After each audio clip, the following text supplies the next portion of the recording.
اپنے لیے بھی دعا کریں، ان کے حق میں بھی دعا کریں، اپنوں کے لیے بھی دعا کریں، جامعہ کے حق میں بھی دعا کریں۔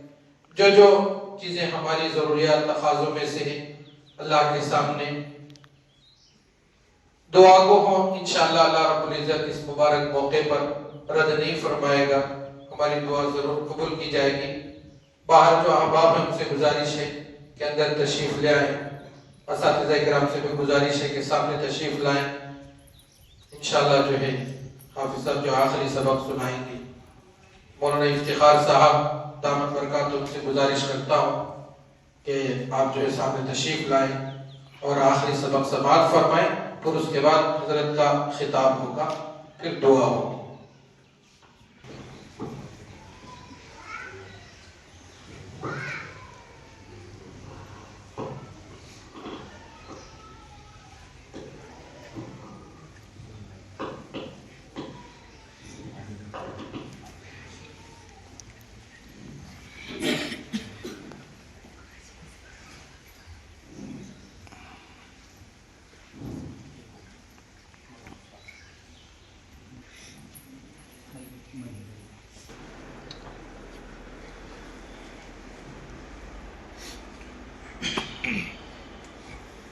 أعوذ بالله من الشيطان الرجيم. بسم الله الرحمن الرحيم. إنما المؤمنون الذين آمنوا بالله ورسوله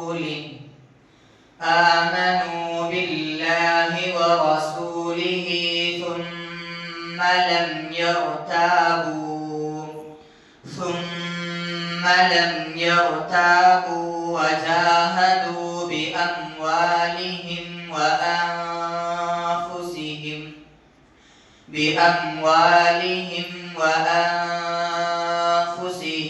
في سبيل الله أولئك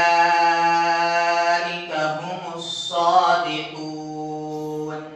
قل أتعلمون الله بدينكم والله يعلم ما في السماوات وما في الأرض والله بكل شيء عليم.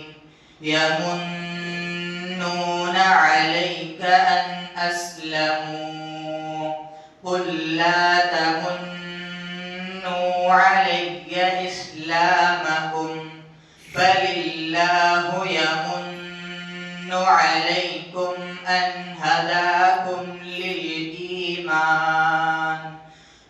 هداكم للإيمان إن كنتم صادقين. إن الله يعلم غيب السماوات والأرض والله بصير بما تعملون. صدق الله العظيم. ما شاء الله.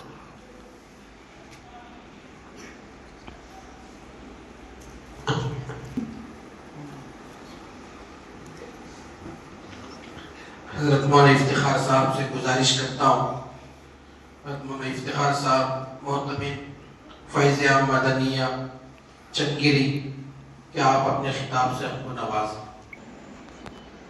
السلام علیکم ورحمۃ اللہ وبرکاتہ۔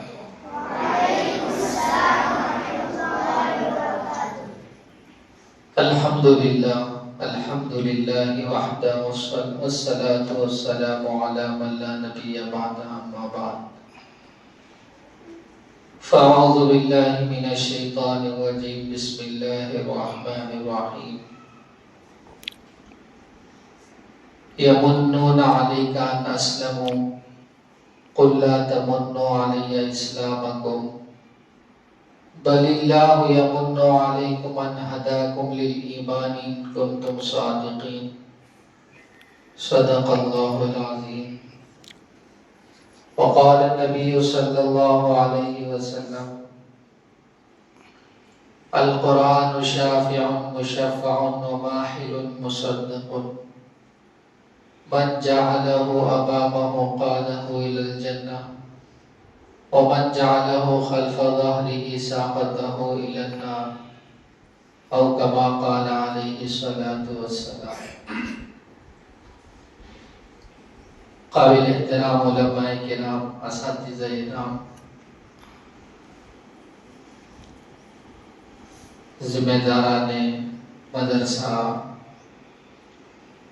اور تشریف لائے ہوئے مہمانان کرام، پردہ نشین خواتین، الحمدللہ اللہ پاک نے ہمیں ایک بڑے ہی بامسرت موقع پر جمع فرمایا ہے۔ دنیا کے اندر ہم بہت ساری محفلیں لگتی ہیں، سجتی ہیں، جمع ہوتے ہیں، لیکن جس کا آخری نتیجہ، جس کی خوشیوں کی انتہا موت پر ہو جاتی ہے۔ لیکن آج کا یہ موقع، جس موقع پر ہم جمع ہوئے ہیں، جس کی برکتیں ہم دنیا میں بھی دیکھیں گے، لیکن جس کا اصل حقیقی نفع اور اس کا حقیقی، اس کے پیچھے اللہ کی رکھی ہوئی عزت اور حقیقی راحت اور حقیقی مقام، جب ساری دنیا کے مقام ختم ہو جائیں گے، وہاں سے اس کا مقام شروع ہوتا ہے، وہاں سے اس کا مقام ظاہر ہوتا ہے۔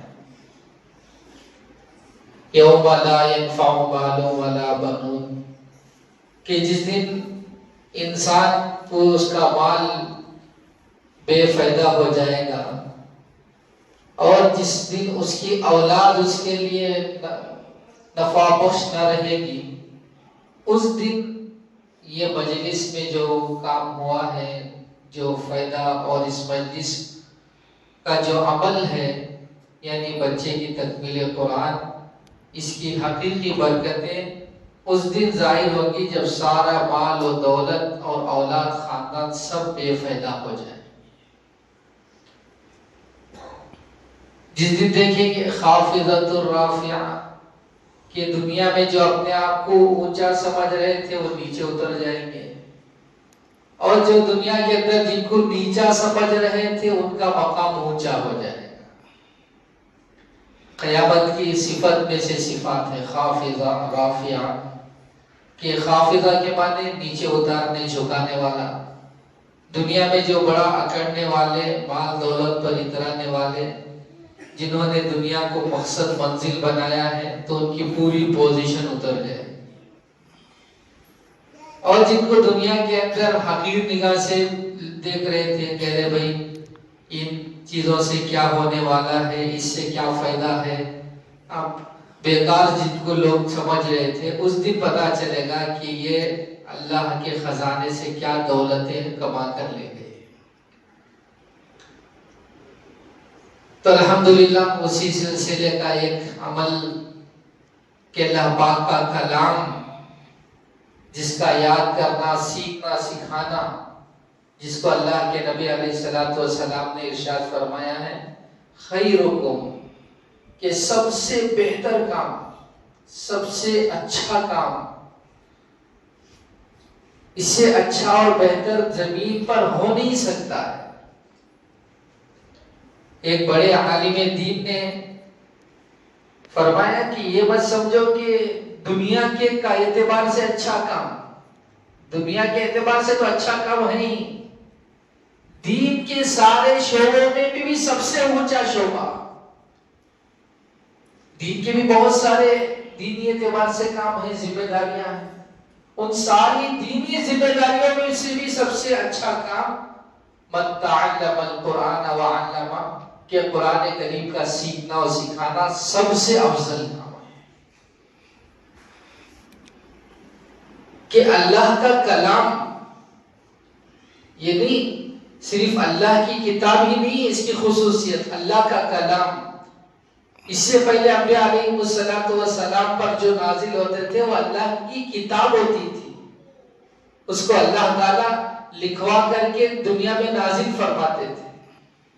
لیکن یہ وہ کلام ہے جس کو اللہ نے خود پڑھا ہے اور اپنے اندر سے اللہ نے اس کو بولا ہے. چونکہ اللہ کی ذات کو کبھی فنائیت نہیں آتی، اللہ ہمیشہ سے اور ہمیشہ باقی رہنے والے ہیں، تو اس لیے اللہ کے کلام کو بھی فنائیت نہیں ہے. اس کی ذمہ داری اللہ نے اپنے ذمہ لی ہے. اللہ پاک فرماتے ہیں اِنَّا نَحْنُ نَزَّلْنَا الذِّكْرَ وَإِنَّا لَهُ لَحَافِظُونَ کہ قرآن کو ہم نے اتارا ہے اور ہم ہی اس کی حفاظت کرنے والے ہیں. ہم حفظ کریں نہ کریں، پڑھائیں نہ پڑھائیں، اللہ کا فیصلہ ہو چکا ہے. یہ تو قرآن کی حفاظت ہونا ہے. یہ تو اللہ پاک کا احسان کہ اللہ نے ہمیں بطور خدمت کے اس کام میں اور اس قرآن کے سیکھنے سکھانے کے لیے بطور بہانہ اللہ نے ہمیں قبول کر لیا ہے. کہ قرآن کا خود بچے کا سیکھنا ہے، استاد کا سکھانا ہے، اور اسی طرح اس کے لیے انتظامیہ کا انتظام ہے، اور اس کے لیے تعلیمی نگرانی اور انتظامی نگرانی کا پورا کرنا ہے، اور پھر اس کا تعاون کرنا ہے. اللہ پاک کسی نہ کسی بہانے سے، یہاں تک اگر کوئی اس کو محبت کی نگاہ سے دیکھ رہا ہے، اللہ پاک اس کی بھی مغفرت کے فیصلے کرتا.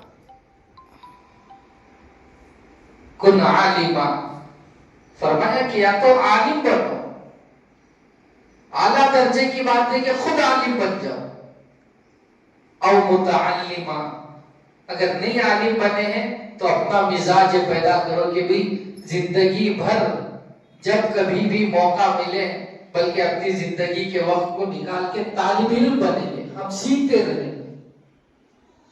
ضروری نہیں کہ آپ پورے طور پر مدرسے میں ہی سیکھیں، جہاں کہیں جب کہیں جتنی بات آپ دین کی سیکھ سکتے ہیں سیکھیں.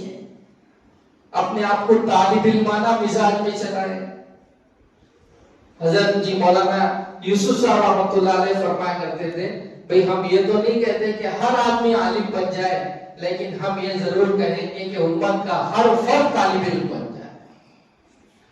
عالم بننا ایک بڑا کام ہے، سب کے بس کا کام نہیں ہے، لیکن طالب علم بننا یہ تو سب کے بس کا کام ہے.